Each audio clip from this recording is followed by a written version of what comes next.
Welcome to DIY with Gayle in the Ketchikan Public Library.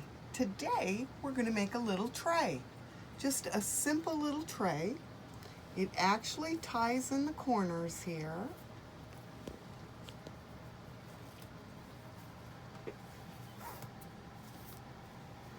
Yep, pretty simple, huh? Look at that. We will need 2 pieces of material, contrasting colors if you like. There's my contrasting colors. And a couple pieces of ribbon. And you can make your little tray as large or as small as you would like. And it just ties with your little ties in the corner. And the reason I'm making these today is I thought they would look totally cute on my granddaughter's dresser. I have 3 granddaughters, and we can't leave out the boys. So you see my little one here for the girls. All nice and tied up. Now, note that my placement of the ribbon inside the tray here, the further you go inside your tray, the higher your walls will be, okay? So my walls go right to where the ribbon is. Alrighty. And the other thing I want to say about ribbon, and you'll see I chose just kind of narrow pieces, but there are big wide ones like this, and I'm sure they'll be working just fine. But to tie them and to have a big bow right here, that's what you need to remember. You're going to have a big bow right there if you use a wider ribbon, okay? So let's get started. As I said, it's up to you what size you want to do. You just need to make sure you have 2 pieces of contrasting colors. I have the sports cards. We've used this before on some pillows. So it will be matching some of the boys' rooms. And the other grandson who's coming for a visit soon, well, this will be his first experience with the material. All right, alrighty. So my measurement on these is approximately 10 by 10. And I say approximately because, to be honest, I made them kind of small. I felt they were kind of small because it's for kids. I'm assuming things like their cars are going to get thrown in and stuff like that. For the girls, hair bows, that sort of thing. So as I said, 10 by 10. My material has been washed. It has not been ironed, which we're only going to need 1 of each one. And I'm going to cut them at the same time. Nathan asked me why I didn't have it all cut out for you. I told him that you like to watch me cut it out. I do have one of the girl ones cut out, but I wanted to make one of the boy ones. So I'm just doing approximately, as I said. And this is a little bit of stiffener for inside so that we get that nice firm. It's not totally firm, but it gives it a little bit more body, okay? I'm going to stand up to do this.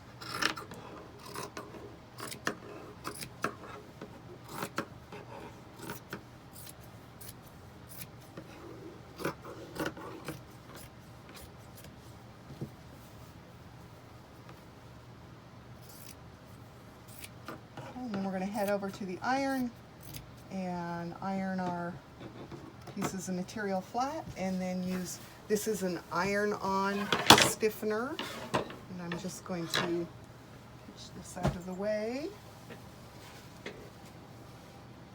And when you use this stuff, there's a shiny side, and sometimes they have bumps on them and stuff. But the shiny side goes down. That is the glue side. The other side looks like a little fibery looking thing. And you want to make sure that you pat your iron on it, not push your iron along. So when we do our fabric, we can glide along like this, and It's beautiful. And then we want to take one of our pieces, still face down, okay? I want my wrong side up. Wrong side up. And then I'm going to put shiny side down. Okay. It does not have to fit to the edges because we are going to have a seam allowance, and it's nice not to have that thickness in there. And if you do have it in there, it's okay too. Just little spots just to get the glue to adhere.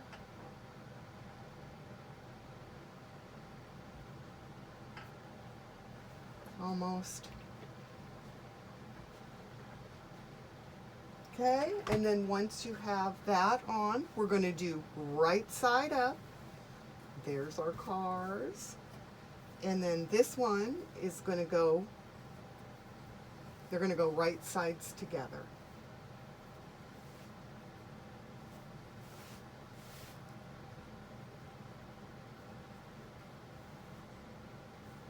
And I'm going to give it one more iron over it just to make it lay nice and flat.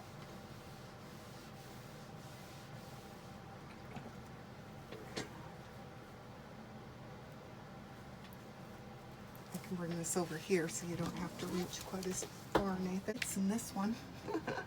All right, so I'm pinning my corners together, and if it's obviously really misshaped, I will straighten it out, which by folding it into a triangle, I can get a look at how misshapen my little square is and straighten it up if I want to. Okay.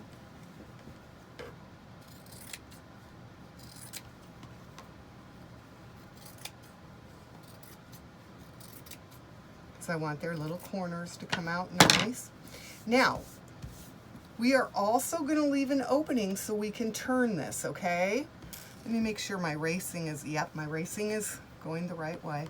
I'm going to leave a small opening here on the side so that we can turn this right side out when we're done stitching, okay? All right, let's go to the sewing machine. We'll bring the sewing machine to us.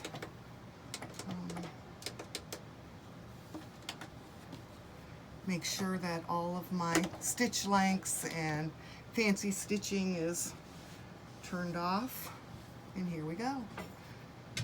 I'm going to start at where the opening is going to be so that I can just make one swoop all the way around. A little back up there just to give it reinforcement. Remember, when you get to the edge, needle down and then make your turn, okay?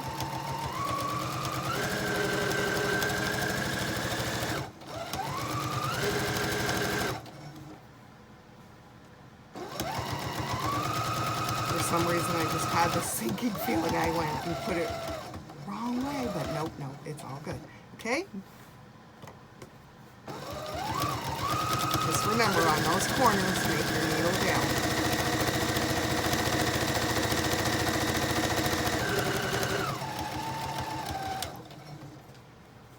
Needle down and turn.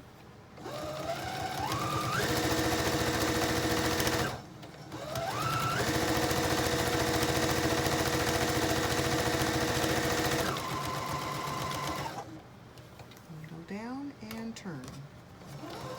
Okay, we're heading into where that other spot for the opening is, and we're just going to do a reverse stitch there again to reinforce for when we're turning it. And the reason we're doing that with this, the reinforcement, is sometimes that fibery stuff makes it a little bit harder to turn, and it will pull on your stitches. All right, once we get the pins out, go to those corners and just snip across to give us that space for when we turn this. It'll make our corners look much nicer. And then there's our opening.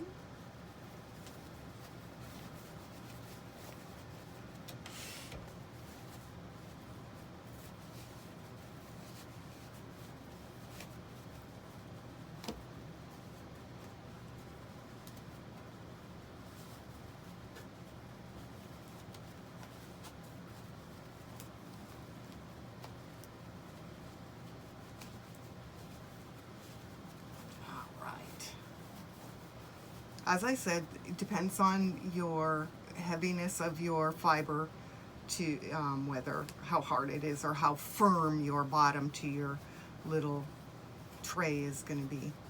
So mine isn't really hard, but it's just enough to keep its shape. And I like that. So we want to get all of those corners poked out. We don't want them left in.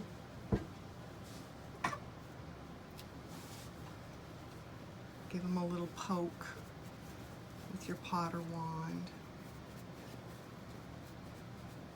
Remember, when you poke these, do it with something blunt so you don't stick a hole in it. That's why we don't use our scissors. Just use something blunt-ended. All right, once you get it turned right side out, let's put the iron across it one more time. That gets it nice and flat and ready for our ribbon to come on it.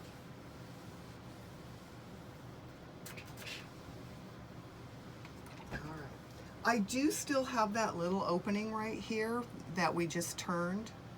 Now you can hand stitch that if it bothers you that it shows. It doesn't bother me, so I'm going to do it under the sewing machine here. And I just clip the very edge of it here, just enough to close it, and then I run off the other edge, just a teensy bit. Trim it up. And now comes decision time. How deep do you want your walls on your little tray? Okay. Because that's where this comes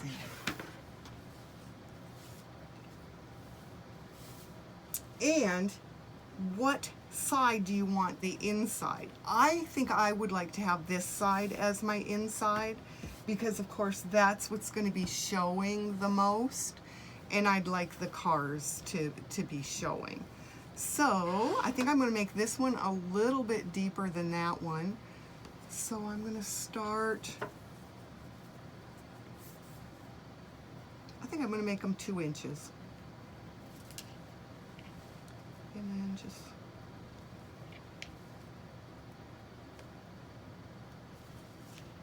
and then 2 inches over here.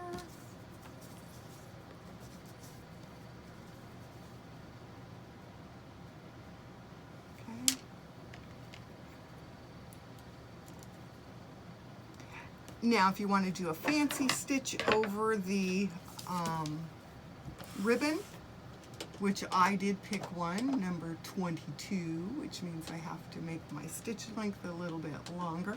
And it's just going to meander over my ribbon, which I just thought looked pretty. And I'm going to do it in white. You're going to be able to see the whole thing.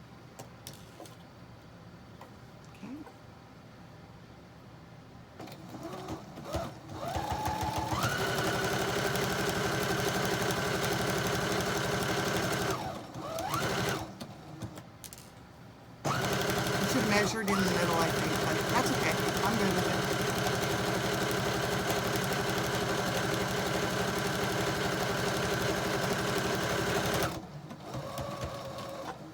Okay, and I just ran it right off the edge there. And clip. And clip. Now the other side, same thing.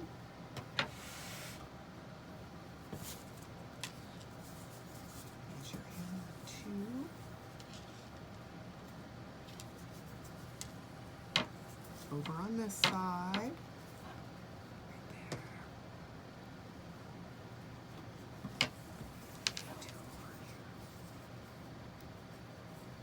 Okay, so while I was sewing, I noticed that in the middle, it actually traveled a little bit. So this side's probably further over than 2. So, yeah, I'm not even gonna worry about it. I think it's close enough. And here we go.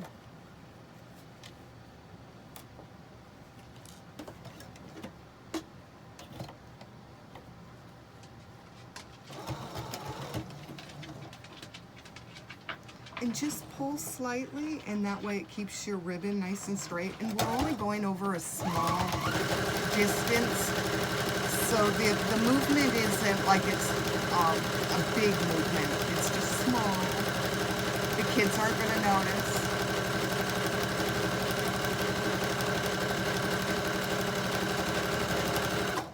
All right, so we have 2 going that way.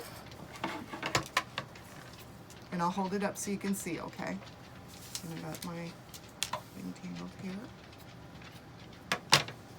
So we've got 2 of them going this way. And now we're going to do the other 2 this way. Same thing, that little 2-inch thing. And I'm counting at the top of my ribbon, so as long as I do it the same, I'm good. Okay, so this one.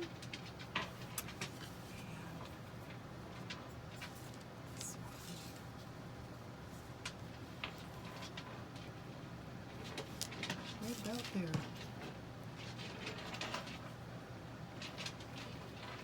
As you can see, it's pretty quick to work up, and you can do this by hand if you're so inclined.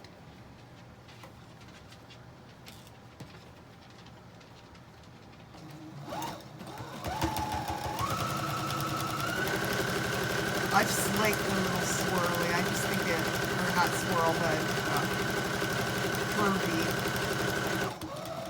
on the top of the ribbon.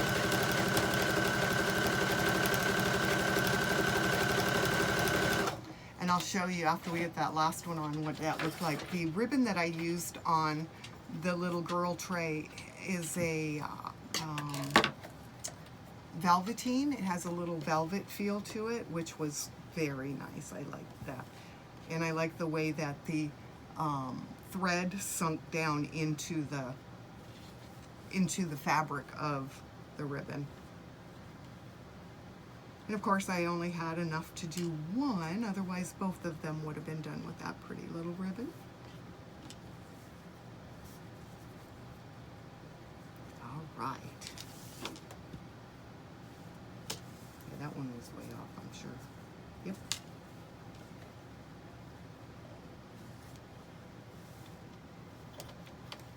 And here we go. Last one.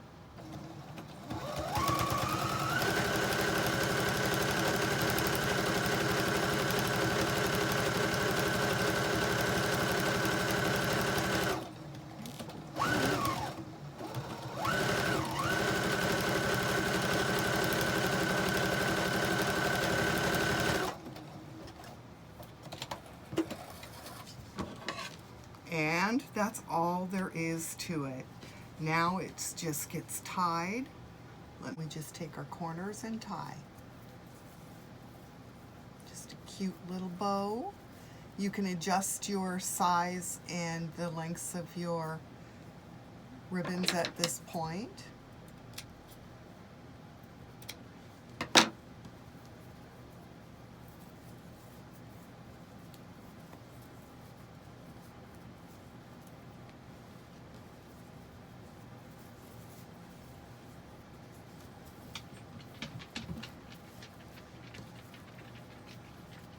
I don't think I am going to glue them. I think I'm going to leave them like this so the kids can untie them and retie them a million times if they want.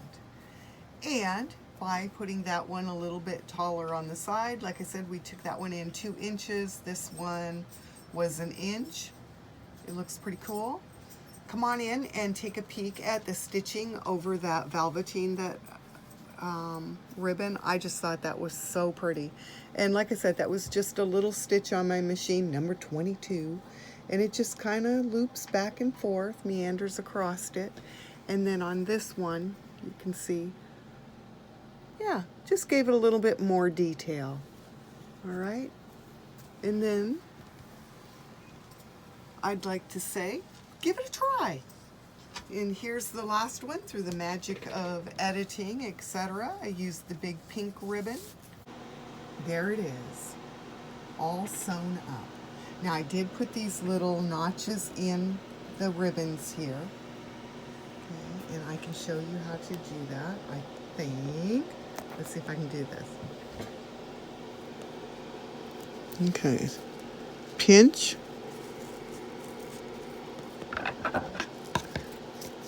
and cut outwards.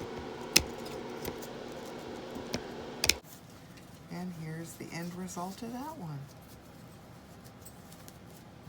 All right, you guys, join us at the library. We're open Monday through Saturday from 10 till 6. On Saturday nights at 6 p.m. on Facebook, we have reading, adult read aloud. And then reading the classics on Tuesdays with KRBD. We also have the family maker bags, the adult maker bags, teen maker bags. We have lots of maker bags. So come on in. We'd like to see you again, and craft on. Take care.